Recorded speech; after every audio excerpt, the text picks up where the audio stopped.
राजस्थान की राजनीति में हनुमान बेनीवाल एक ऐसा नाम है जो शुरू से ही जन आंदोलन की राजनीति से जुड़ा रहा है।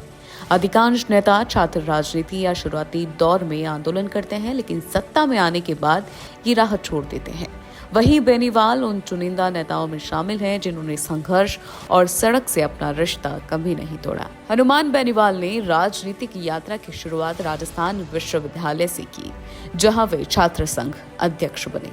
इस दौरान उन्होंने छात्र हितों को लेकर कई बड़े आंदोलन किए।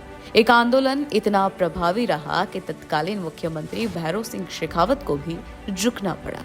यही संघर्षशीलता बेनीवाल की पहचान है। इसके बाद बेनीवाल की मुख्य धारा की राजनीति में आने के बाद भी बेनीवाल ने जनहित के मुद्दों को नहीं छोड़ा और वो 4 बार खिवसर से विधायक रहे और 2024 में बेनीवाल दूसरी बार नागौर से सांसद बने।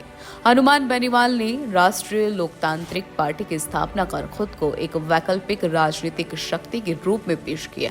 हनुमान बेनीवाल की संघर्षशील राजनीति का सबसे बड़ा उदाहरण केंद्र सरकार के 3 कृषि कानूनों के खिलाफ 2020-21 के दौरान चले किसान आंदोलन के समय सामने आया। उस समय आरएलपी पार्टी एनडीए गठबंधन का हिस्सा थी, लेकिन जब केंद्र सरकार किसानों की मांगों पर अडिग रही और हजारों किसान दिल्ली की सीमाओं पर धरना देने लगे, तब बेनीवाल ने साफ तौर पर कृषि कानूनों के विरोध में मोर्चा संभाला। इसमें हनुमान बेनीवाल ने न सिर्फ किसानों के आंदोलन को खुला समर्थन दिया, बल्कि एनडीए से अलग होकर गठबंधन तोड़ दिया, जो उस समय एक बड़ा राजनीतिक फैसला था।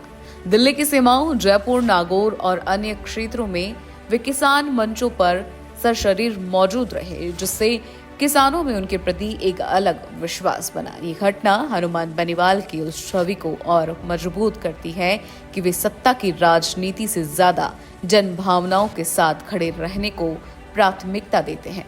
गौरतलब है कि 2023 विधानसभा चुनाव और 2024 लोकसभा चुनाव में भले ही हनुमान बेनीवाल की राष्ट्रीय लोकतांत्रिक पार्टी को अपेक्षित सफलता नहीं मिली और खिवसर उपचुनाव में उनकी धर्मपत्नी को हार का सामना करना पड़ा, लेकिन बेनीवाल ने हार मानने की बजाय एक बार फिर आंदोलन की राह चुनी।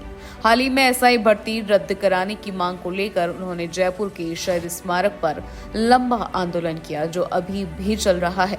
और 25 मई को राजधानी में शक्ति प्रदर्शन कर ये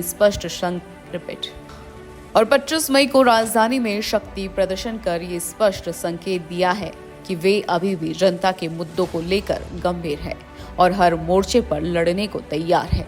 बहरहाल, आज जब अधिकांश राजनीतिक दल और नेता सत्ता में बने रहने के लिए नरम रुख अपनाते हैं, ऐसे में हनुमान बेनीवाल की संघर्षशील राजनीति उन्हें भीड़ से अलग करती है। उनकी ये सक्रियता आगामी पंचायती राज, स्थानीय निकाय चुनाव और आगे विधानसभा और लोकसभा चुनावों में उनकी स्थिति को मजबूत कर सकती है।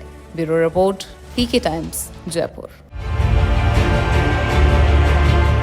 मरुधरा से खुद को जोड़ने के लिए सब्सक्राइब करें और बने रहें पीके टाइम्स के साथ।